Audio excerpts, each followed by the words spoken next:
All right, what is up, Partner Up? I'm back. Jared's in the chair. I'm joined by Isaac today. He got to steal my line last week. Isaac, that was a heck of a conversation with Lockheed, man. I had multiple people send that to me and be like, I see what you guys are doing over there. Jared, we've had Lockheed scheduled several times, and it's fallen through for various reasons. And one of the times we rescheduled specifically because you couldn't be there, and I'm like, Jared has to be there. This time we're like, we cannot reschedule this one again. This episode has been like rescheduled for like 4 or 5 months. It's just got to happen with or without Jared. So we missed you, but always wild and crazy to talk to Lockheed. I love that guy. He's just always he holds nothing back. No, that's for sure, man. Holds no punches. So that was a heck of a convo. And then I'm excited to jump back in this week and welcome someone kind of sitting at the intersect of kind of, I'd say, 2 macro big changes. I mean, there's only a handful of macro, like big, gigantic shifts in the world that can happen at once. And, here as we talk about partnerships and ecosystems, nearbound channel, all that stuff, someone sitting at the center of all of this is AI. I hate generative AI. I just hate that phrase. It irks me for many different reasons. But we got Matt Sobel over from Ryder, who is currently drinking from the Firehose. And we thought, you know what, why don't we go talk to someone that's sitting at the intersect of both of these? So shout out to Nearbound Jill Rowley for introing us to Matt and being like, Ryder is hot. You have to talk to Matt. So that's what we're going to talk about today. Matt, welcome to PartnerUp, my man. Yeah, thanks for having me, guys. Yeah, Jared, when we started, Matt was like, yeah, I've been in this role for 3 months. And I was thinking, oh, that's perfect. Someone who's been working for an AI company for 3 months, that's like 30 years of experience in the AI industry, right? That's how we think about it at Ryder too, right? The company has since doubled since I've joined. That's absolutely insane. So I don't know, there's so many different places we could start. And Jared always says, even though I kind of disagree with him on this, I'm a story guy. He's always like, I don't want to just tell your career biography. We could start all over the place. But I guess for me, I've looked at Ryder several times, especially just right up until this call. And I'm like, okay, this is like, it feels like it violates every rule in terms of it does everything for everyone. It's like, oh my gosh, you have so many use cases, you have so many personas, you're in so many places. So I have to imagine the sheer scope of what you're trying to do in partnerships. Like, what does that mean? There's got to be like a million different ways that plays out. So how do you think about prioritizing your focus when you could literally be embedded into everything and selling into every demographic and do it it's just such a general tool? How do you kind of wrangle that into something manageable? It's a great question. I mean, we have definitely honed in our focus, right? So Ryder, high-level generative AI platform built specifically for enterprises, right? And we've honed in on our verticals, which is healthcare, retail, financial services, right? But that's still a massive TAM, right? So I guess from the partnership side, one of the things that I'm particularly focused on is really the SI component. So working, knowing that generative AI is not particularly easy to adopt enterprise-wide. We really quickly realized that partnerships is going to be essential for the strategy. And once I was pitched that, going from sales, going to partnerships, I realized, wow, this is a massive opportunity.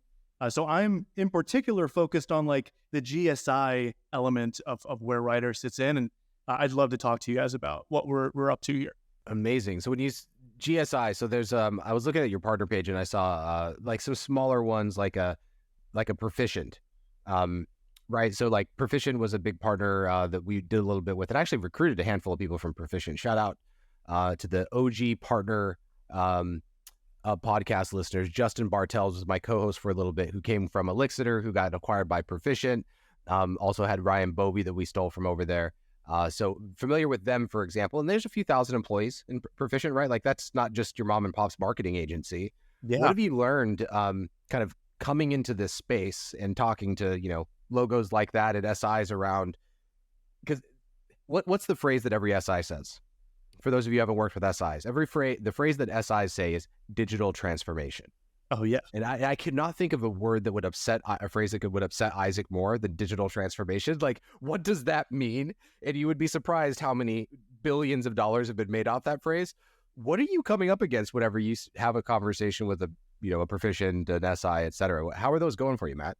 Yeah, those are those are really exciting, right? So like Writer, because we're in the generative AI craze right now, what we're seeing is across all of these SIs, and by the way, we're talking to the likes of Perficient and the likes of Accenture and all the above. Accenture, Deloitte, right? All of them are trying to figure this out.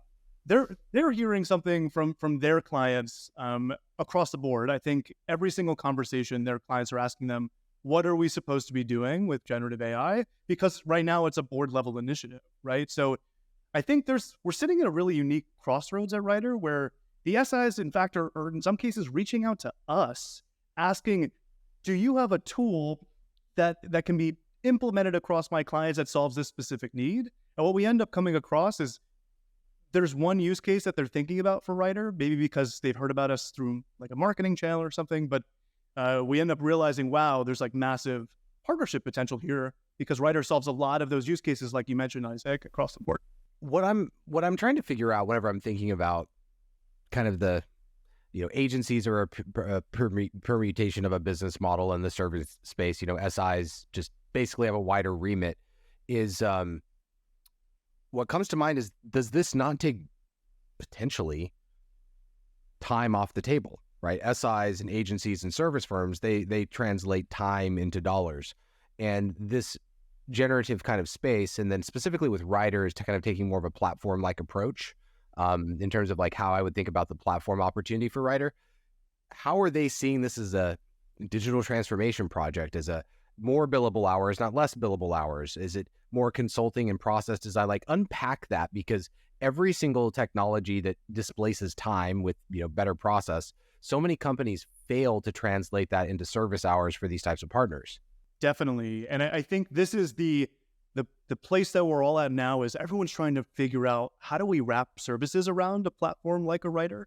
But you're seeing in the headlines, right? Accenture invests $3 billion in AI, KPMG invests $2 billion, right? So they're all investing a ton of money into figuring out, what does the generative AI practice look like at insert SI partner? And we're actually helping them figure that out. So like part of my job and role has been sitting down with the head partners of the insurance practice and figuring out, okay, if we're going to bring this to a Fortune 100 insurance customer, how do you make money as the SI? A lot of that's coming down to like scoping use cases, figuring out what does the change management look like when we implement, this kind of technology. And the best part is, as we talk about like, building, an on-premise LLM, which is something that Writer does for customers, the consultants get really excited because they're like, wow, this isn't just, hey, we sell this thing as a pass-through. It's, oh my God, we can build a business around Writer. At least that's what I'm pitching them. Matt, is this your first partnerships role? Oh yeah, if you couldn't tell. I like the way you said, oh yeah. Oh yeah, it's drinking. It's like drinking from the fire hose. I think, Jared, you said it the best. It's far more challenging than I expected to. Because you were an AE before this, right? For the last 6 years, yeah, enterprise AE. Right. So what did you think? I guess like you're only 3 months in, but what did you think a partnerships role was like, and what have been the biggest things where you're like, oh, I had no idea, like it was like this? What have been those biggest sort of differences or aha moments? Yeah, so many aha moments, and I'm like learning so much, which is why I love the role in the first place. The reason I made the jump was because I realized, wow, like if I want to achieve my goal of being the head of go-to-market or a CEO someday, I need to like learn all of these other skills. So I actually like wrote down like, okay, what do I need to do to achieve, this goal? And it was like, learn how to fundraise with VCs and partners, like learn about the goals and objectives of go-to-market departments beyond just sales, right? How to operate cross-functionally. And then what I landed on was effectively like, oh, okay, maybe there's another role within the go-to-market function that I can kind of like start to check off some of these boxes. I was really fortunate too. I had a mentor that I used to be on a sales team with, who ended up running and jumping into the head of partnerships role at Writer. And she was like, Matt, you've shared explicitly with me what your goals are. This is the role for you. So back to your question, like what have I learned? I had no idea truly how cross-functional partnerships would be. And like learning how to please the folks in marketing and sales and in CS like, holy cow, like where I don't even know where to start sometimes. Would love your feedback on that.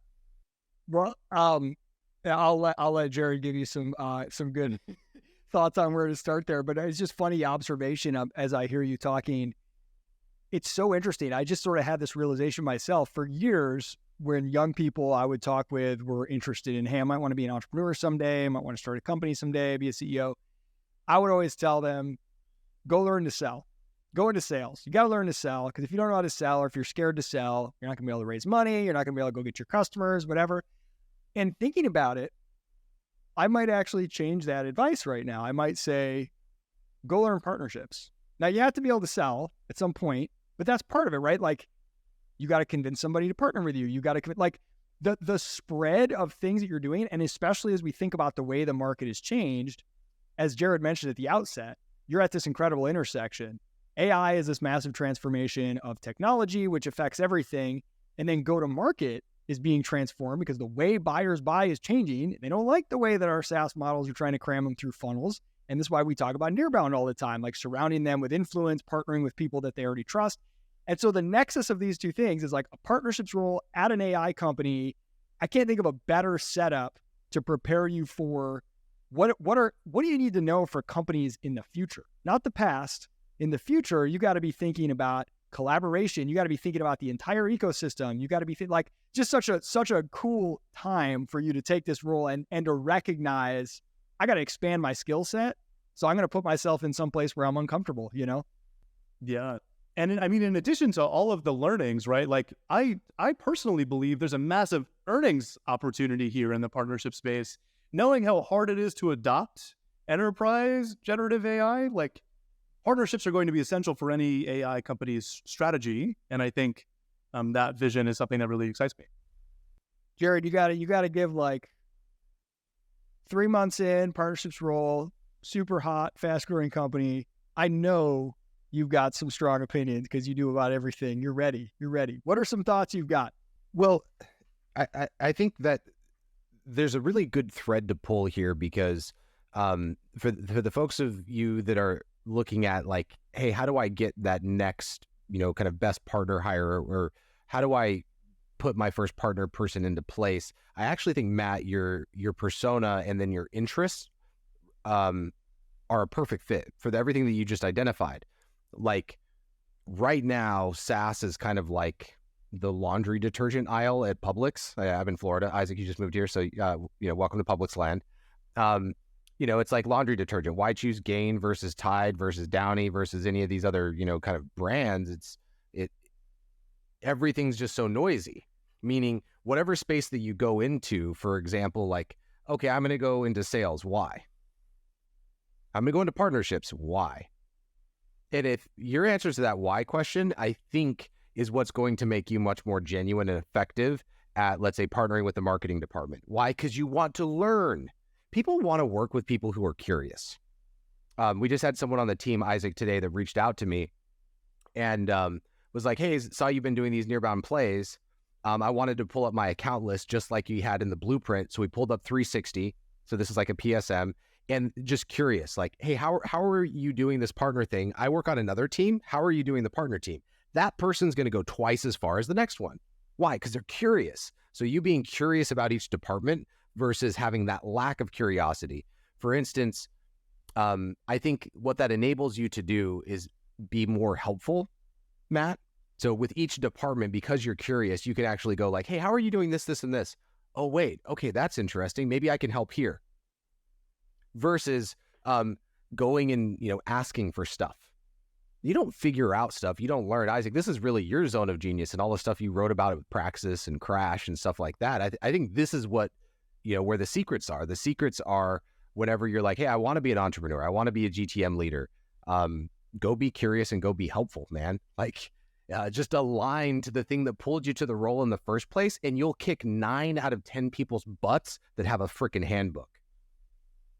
So that's my thoughts. I just loved your answer. And I'm like, those are the people you need to hire, the AEs that want to become entrepreneurs. Because the best entrepreneurs are former partner people, in my opinion, that have achieved a goal.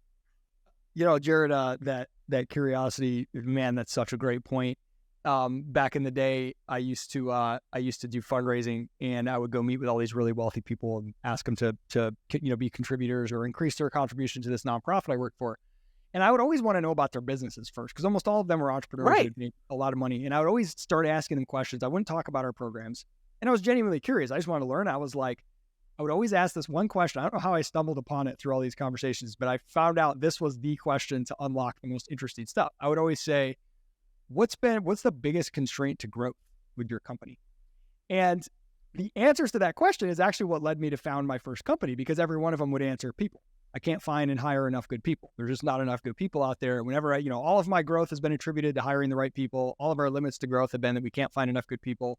But that question applies within your organization. If you want to go and talk to every one of those department heads, hey, what's your biggest constraint to growth?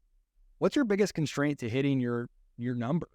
What's the thing that, right? And man, that's a different question, because what do we get? I mean, so I'm in marketing. What do you get from other departments? Can I get a one-pager, right? You don't get, hey, marketing, what's your biggest challenge, right? And nobody, most departments don't say that to each other in general. Most department leaders, and so you have this great opportunity. Being new, you almost have to ask those questions.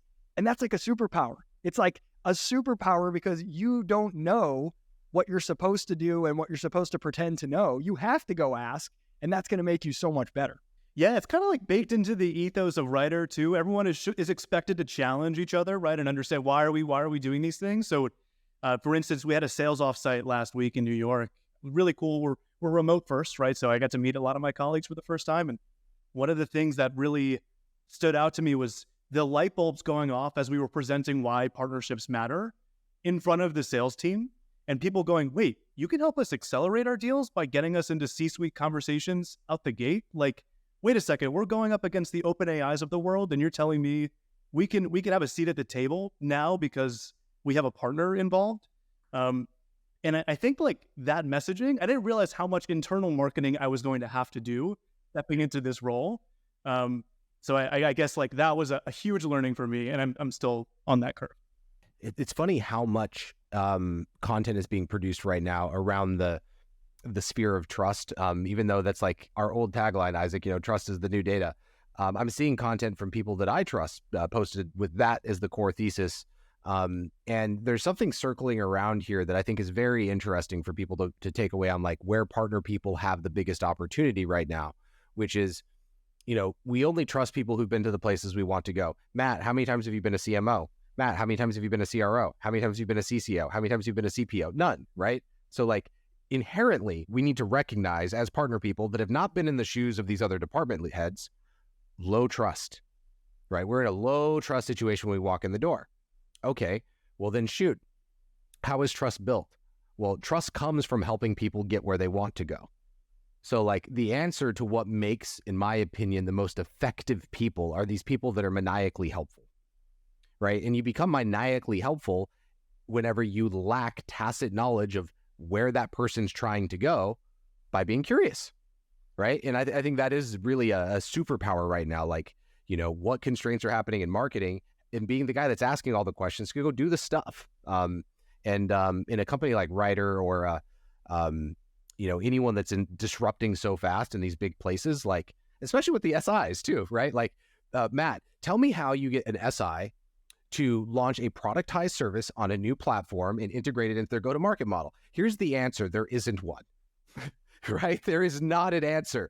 Anyone that says, here's exactly how you get Deloitte or Accenture to do that, I'm no, that's how you did it one time.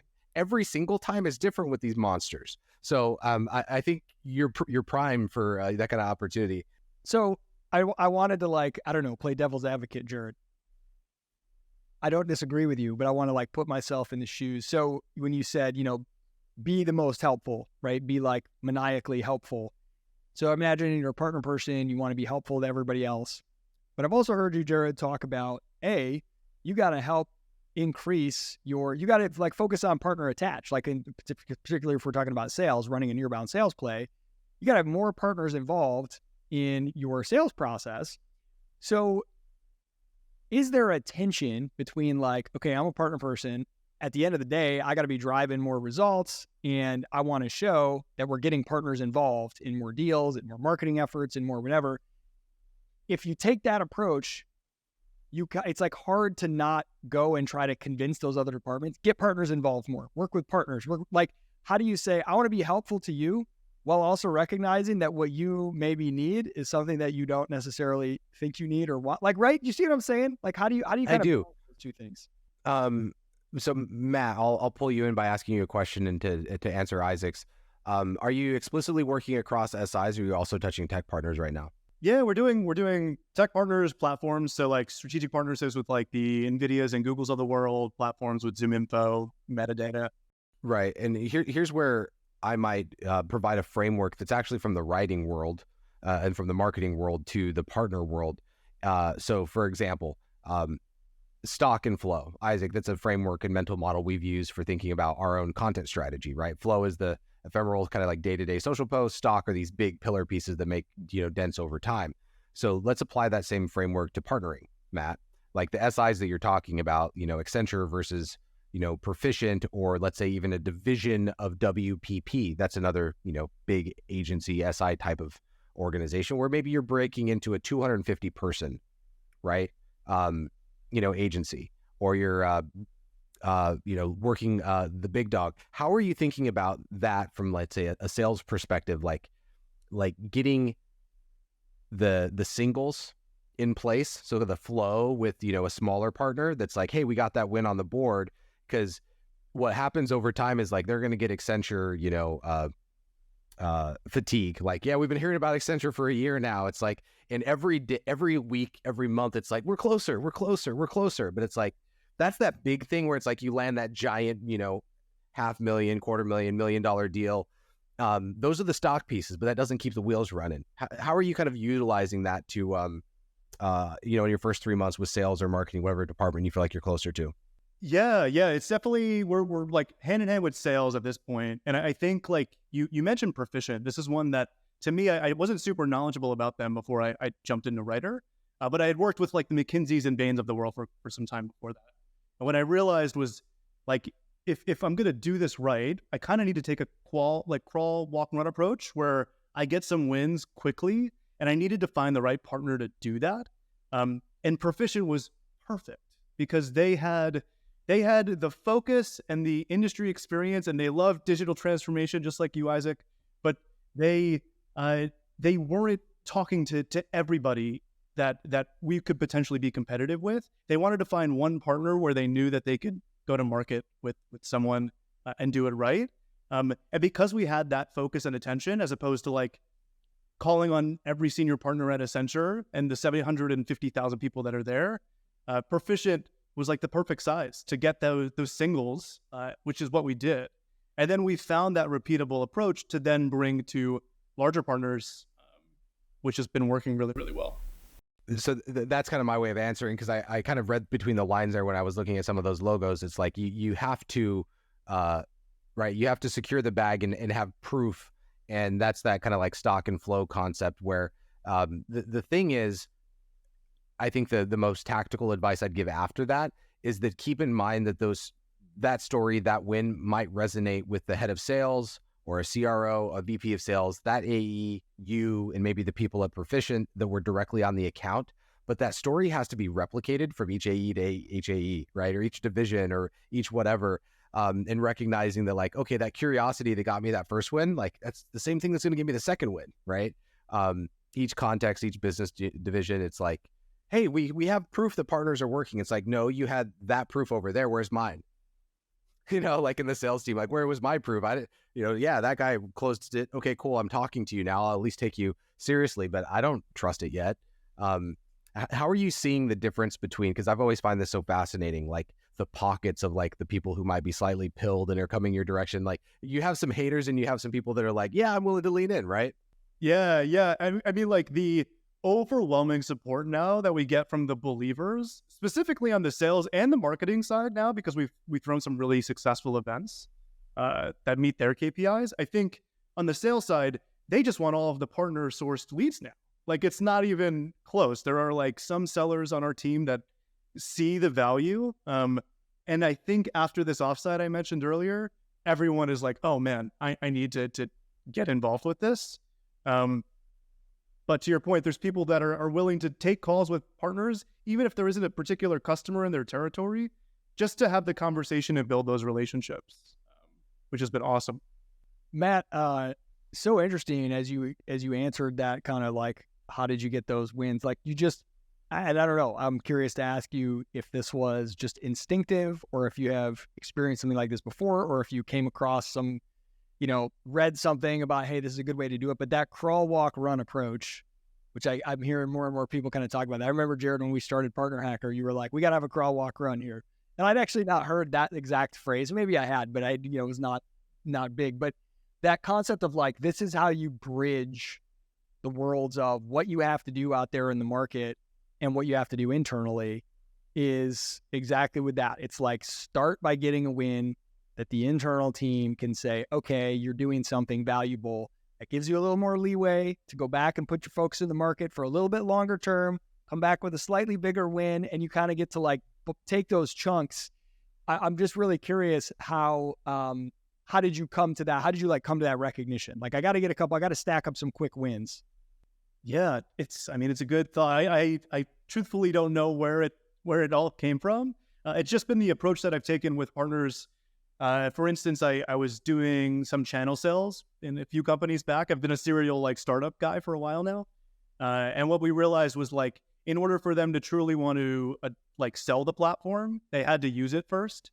So we kind of coined that approach. We said, okay, if you're going to sell Writer, you need to see how powerful this thing could be across Accenture internally before you wanted to start going to market together. So that's the crawl, walk, run, I think is the same approach we take with our customers and clients. And we talk about that all the time. And I think on a PartnerUp episode, I heard AMG talking about it too. So I don't know if it's something that I can coin. I think you guys have been talking about it for a long time. It's one of those things the well-known phenomena of simultaneous discovery. I don't even know where it came from, but wherever it came from, it's in the air right now. Somehow everywhere I go, people seem to be talking about it. So it's just in the zeitgeist. I've used it on 4 calls today. Not kidding. Talking to heads, VPs of partnerships, people just like this, where it seems like, wow, this person must be crushing it right now. That company's doing really good. They just made this acquisition. This thing's happening right here. Talk to the head of partnership, and it's just, it's Groundhog Day. It's like, oh, shoot, I know exactly where you're at right now. And it's like, oh, yeah, but we have to, there's this big thing, and we'll be there in a year. And I was like, oh, we started this call with a joke. So, I'm just going to say this bullshit. We both know that's bullshit. Why did you say that? And he was like, well, it's funny. Yeah, it is bullshit. So what are you going to do? And literally my takeaway from that conversation was look, what you got to go do is you got to go get some wins right now this quarter, right? You have a crawl approach. You got to choose the geo, the product, the territory, the segment, the reps, whoever it is, where you have the best believers and the best partners. And you need to show that you can bring this into their world, right? Definitively, as a crawl phase. And then walk phase, here's where you should probably go and anchor to that milestone. And then here's the kind of the run phase, and you generally know where you want to go. And the org has this big thing that's happening in 12 months. But by the time you get there, you're now integrated as part of the plan. You have some proof, small proof, and then bigger proof. And I'm align on that plan with, your CRO and your ops team and go, my objective is in 12 months to be here. Here's how I'm going to get there, and get them, involved in the plan. And he's like, man, I really love that crawl, walk, run framing. Okay, that's what I'm going to do. And it's it's not rocket science. It's simple, not easy. By the way, Jared, you also mentioned the stock and flow idea. I think it's interesting to kind of think, almost layer that on as well. And I got to shout out, Sean Blanda was the first person I heard stock and flow from over at Crossbeam. So shout out to Sean. But Sean's regretting telling us that, by the way. That's a joke. I love Sean. Shout out Sean. Anytime you give Jared or I a useful framework, we'll start talking about it so much, and then we'll forget where we heard it, and then we'll just keep talking about it. And I've had to do this, be I know somebody else told me this. No, but just that the kind of you can layer some of these frameworks in interesting ways, but thinking of, crawl, walk around, let me get those easy wins, then I can build up. But then I also have kind of these 2 different workflow types that kind of work on different, right? Where one is I need continuous delivery of some level of value.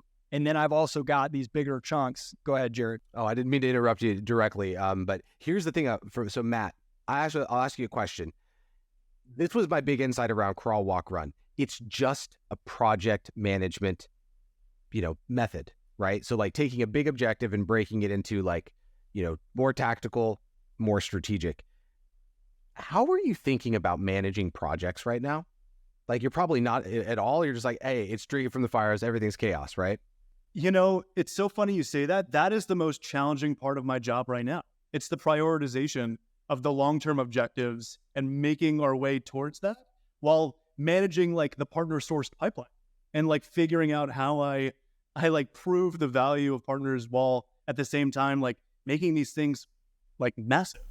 Isaac, you'll see like, shout out to Alex Hernandez, my chief of staff. Like Isaac, would Partner Hacker exist if Alex was not here? Like, no, no. I'm not sure, Aaron, I'm not sure you would have killed me. Yeah, you would have killed me a long time ago, and I probably wouldn't have made it to here, absent that, because this was actually a realization that I had when I was at Drift, because I as being an entrepreneur and like running your own company, you have direct control of product, and you understand that like how product gets shipped is through project management. So you have these things like daily stand-up, and you have a backlog of stuff that you want to do, and then you have a planning and scoping session. You decide what's going in sprints, and like there's this rhythm to how shit gets better. Please point to me in go-to-market teams, especially whenever you're talking from the partnerships perspective, what is your rhythm of the business for improving your go-to-market motion? And I mean, crickets. Like, oh, that's the ops team. Really? So how do they run it? Where does your backlog of stuff go? Like, what's that meeting look like? Like, there are really helpful role models that are even inside of our own companies for like how that works. And it's the reason why I built this partner ecosystem roadmap that kind of has like, hey, here's how partnerships is not a department, but a strategy for every department. You had the head of partnerships, and then there was a role right above that was what I call the programs manager. And because the programs manager is just the project manager. And I think that's something to surface really transparently, like with marketing leaders, with sales leaders, with success leaders. You have all the ideas in the world, but what's the plan? Who does what by when? So that crawl, walk, run framework, why is it helpful? Because you're sizing it and you're going, okay, there's a time horizon. Who is doing what by when? Okay, now we're talking a plan. And I think there's some innovation here for partner teams to help be more of that project management and right-size things to get shit done inside of go-to-market orgs. Like if you're exceptionally good at helping manage projects and pulling some resources and, just hacking things together, I think you're probably going to be one of the, the marketing leader's favorite things. Like you're on task and you're following through on what you agreed to and helping run that project. So there's something there. I'm curious, have you like looked into that through the org or like the ops team or anything around that, Matt? I truthfully haven't. I think everyone is kind of operating in a silo, but at the same time, we have no middle management at Writer. So you're held accountable. And I think on the program manager piece you mentioned, I love that. In fact, it's actually how we work with our clients, right? We make sure that in order to accurately and effectively adopt AI, you need to have a program manager that's not going to be using it day to day, but actually helping, spread this across the org. Something that I'm interested in bringing back to my team, though. So, Jared and I have actually debated about this sometimes internally. It's probably where you are right now and where the company is right now. Like, you don't need something more yet. And this is something that I've really had to learn. Like, you imagine that startups, okay, if they're going to grow, they're going like this. So everything you do today needs to be something that you build on and do more and bigger of tomorrow. But that's actually false. If you've ever seen that cartoon of, it's about product, but I think this applies to other things as well. It's like a car, and it says like there's two versions. One is like, MVP is just like a wheel. And then like, the next stage is like two wheels and a frame and a steering wheel. And then the next stage, and it's useless until it gets to the final full stage, versus the real way to do it is MVP is like a skateboard. And then the next level, it has a handle, it's a scooter. And then it's a bike, and then it's a motorcycle, and that, right? And each of those, you can't turn like a scooter into a car you have to like start over. You can take the learnings from that, but it's a different thing for that phase. So it's kind of that whole like do things that don't scale component, that things that you have to do at a certain phase, you are going to have to do something totally different the next phase. And that's okay. Like you can go out and execute something to get that crawl, to get that early win. And if someone says, well, what's that going to look like in 5 years? You can say, I don't give a shit. I need it right now. We're not going to be doing this in 2 years, in 5 years. Like, Jared, how many times with Partner Hacker were you like, hey, we're never going to do this again. We have to do it right now, but we won't do it 6 months from now, right? Like, you've got to do some of those things that you're going to have to change. So I think that's a good thing to remember as well. You don't have to build processes that are going to scale infinitely and like project too far into the future in terms of like, you're like chunking it off into discrete, I guess, phases makes a lot more sense. We're like, for this phase, I'm going to build this, and then I'm going to start and build something totally different at a later phase.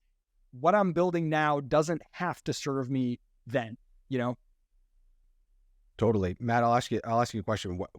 Why do you think people are, let's say, timid for project management, like go-to-market teams? From you being an AE to you coming in at, writer, like obviously the product's hot right now and y'all are doing very well. What do you think stands in the way of, let's say, building a unicycle, a bicycle, a tricycle, a motorcycle, right? Like going up the value chain and iteration over time. Yeah, it's a good question. I guess like help me understand what you're getting at here. Is it a lack of like it? I heard you say siloed, right? So like I'll often hear a response like that, and the response that I haven't heard from most people is that what it does is it limits choice. It forces you to make a choice, right? And what you told me your biggest problem and challenge was that the delineation between like the big long-term, like, holy cow, we nailed this thing with X Fortune, 100 company alliance in the tech sector that could be a 10X, that could be worth not just millions, but tens of millions or hundreds of millions in enterprise value. Like those things are there and true. But when it comes to like, okay, we're going to project plan, well, you have to make a choice, right? Like, what am I doing now? Like, what is a priority now? What are the rocks now? And I feel like the biggest trap that we can fall into as entrepreneurs or partner people is what I've referred to as, shiny object syndrome. Right? Because everything, the next big opportunity could be the thing. The next big thing could be the thing. Is there a lot of shiny object syndrome at, not to say it's indicative of writer, let's just maybe say the space and a new role? Yeah, definitely. Especially when you're not sure, like, is this what I should be doing right now in the moment? Should I be on a podcast right now, or should I be, helping talk to dog? The answer is always yes on the podcast. Yes, most definitely. But you make a great point, Jared. Like the reality is, you really don't know, especially when you're new to a role or a function, how to run the playbook in a way where you know that your actions are actually going to deliver outcomes. Something that I'm really fortunate, I guess, like, or lucky to have right now in my role is a leader who is like not afraid to roll up her sleeves and like be in the trenches with me. Bingo. So very important. I think like her understanding of the business objectives or OKRs, and then being able to say like, okay, now we're going to build a sequence to send to our partners and keep them up to speed with like our new use cases.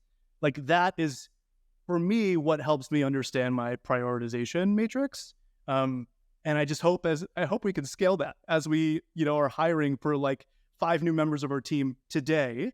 If you're interested in partnerships at Writer, please do apply. Shameless plug. We need to keep that like mentality. Like everyone needs to kind of be a dude. I got one. I got a partner hack here that I can throw out too. That's I imagine in Writer too. Like full disclosure, like this isn't like a advertisement or anything, but I am actually genuinely curious because I do use GPT for just personal things on a day-to-day basis. Yeah. Can you put things like custom instructions for like, let's say yourself in Writer, right? That's exactly. We do that for every enterprise down to the use case level. Right. Perfect. So here's a hack that I've been doing, and you could do this in Writer today, or you could do it with GPT if you're on Plus. And Isaac, I haven't told you about this one. It's pretty cool. I'll put them in let's remind me to do this and get these in the show notes. Isaac is the custom instructions that I've been putting together. Oh my gosh. I kind of put together some stuff from a few entrepreneurs that I respect that like I saw them share some of theirs. And the big one, the unlock for me, was putting in to be like, I want you to act as my project manager, meaning whenever I come to you with a task, seek clarity. Like I really build it all out to elicit the next best thing from me. So for example, there was 3 things I had to ship in the last day that was doing stuff for other people, but I'm like, shit, I don't know what to do. Like, I know I need to get this done, but like, how do I get it done? And it's basically acted as my project manager. It's like, okay, you should need to get this. You need to go figure this out. Okay, yep, perfect. Okay, boom, here's the compiled doc. So maybe there's something here with AI and having a project manager to help you out. Who knows? I love that. I love the AI companion. I want to build a small CEO that knows what my objectives are and helps me prioritize that. Oh my gosh, partner teams, we need that so much. So much. Yeah, maybe that's a good paint us the future, Matt, that you see.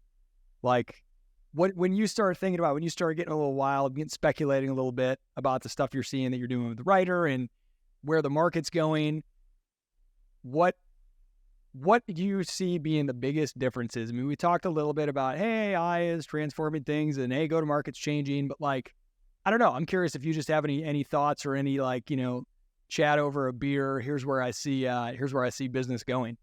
Oh my gosh, so much. This would be another hour segment. So buckle up. I'm just going to say this. The reason I'm at Writer really is because of my desire to learn and grow, but my infatuation with AI. Like I've been a huge obsessor and nerd about it for quite some time. So ask me last week and it'll be my ability to create images and be creative. I think the thing that excites me the most about AI is the fact that I can be a creator now without knowing how to code or, having a really impressive Photoshop background. I can build things that I was never able to do before. That by far to me is the unlock. And then productivity hacks, everything I do now, I think how can I spend less time doing the nitty gritty and summarize these notes for my call. So every call that I have at Writer, I synthesize it through Writer's recaps feature and I just get the download. And that, this is the early stages here, Isaac. So there's nothing that excites me more about this stuff. Yeah, I love that you said everyone can be a creator.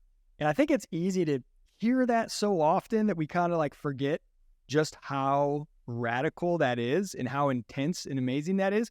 I hear people a lot lament this. I don't even know if this is true, but I've heard people tweeting this over the last several years that the average American kid, the number one thing they want to do is be a YouTuber. And kids in China, the number one thing they want to do is be an astronaut. Isn't this terrible? America's horrible. Whatever. Maybe I've got kids, so I understand the fear of oh, my kid just wants to be a YouTuber. They have no ambition. But if I zoom out and I ask myself, kids pick things as a proxy. When you're little, you're I want to be a fireman because you don't you want adventure, you want to help people, you don't know, you've only seen a handful of options that represent that. So you pick something because it kind of is a stand-in because you don't have enough knowledge. When I think about that, what kids are recognizing is they're the creator. They have that autonomy. They have that freedom. They have that versus astronaut. It's I'm on somebody else's budget, somebody else's plan. I'm like a cog, right? I don't get to just go take a spaceship wherever I want to, right? I'm in a program. It's all pre-planned. It's all preset. I don't think that's necessarily a bad thing. What kids are scratching at there is what you're talking about. And it gets so fundamental. You empower every single person. And what does that change in terms of companies, the way that they're set up? What is a company? Can you have a loose collection of people who come together and work on projects and shorter term contractual basis? Can you have what does partners it mean or something? Yeah. Right. This is so cool. The more you let it sink in, and we've already seen how much empowering people to create just with the lower barriers to entry of the internet and tools cameras and everything like that being ubiquitous. You add AI into the mix and oh man, I think it's just incredible. Yeah, partner enablement, man. That could be coming next. Oh yeah, here's my partner program. Let's summarize some content for enablement just in time go-to-market content. So Matt, we're gonna have you and the partner team at Writer back from how you're using AI to help build the partner program too, because I'm sure there's lots of champagne drinking and when it's not as pretty dog food, eating. They're a writer right now. Man, appreciate you coming on Partner Up and sharing, the lessons from drinking from the Firehose. It's a great conversation to kind of have to, balance like, hey, what's happening out there? What's happening at the front line of these companies? Lots of little nuggets to pull out of here. And Isaac, that was a hell of a way to end it, man. Like I was sitting there staring off into space, nodding my head like, so thank you for wrapping up the pod that way. That was an inspirational take because I'm like thinking about my own kids now. You got me thinking about my kids on a partner podcast. Look, to be clear, I want to go to space, but I want to do it as a creator in my own DIY spaceship while I'm YouTubing the whole thing. I mean, come on. No, it's just such a helpful framework. Matt, thank you so much. Isaac, we got anything to plug before we bounce? We will be at Catalyst.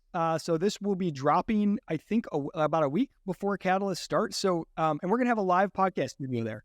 We're going to have a live podcast. Oh, in the surprise announcement, Isaac, during my session. Okay, Jared has a session Wednesday morning at Catalyst, a workshop, a Nearbound workshop. I am not exaggerating. Now, we might hype things once or twice on this show. We kind of like a little hype, but I am not exaggerating when I tell you this will be the best workshop you have ever attended at a B2B conference. And we're going to drop something pretty big. So come to the workshop. Come see us at the podcast booth. We'll be all over the place. If you're in Catalyst at Denver, there is not another room that you want to be in than that room, I promise. History is going to drop there. I'll put it that way, history. So I'm excited. So we'll see y'all there. Matt, appreciate you. Partner Up, peace out. We'll see you all next time.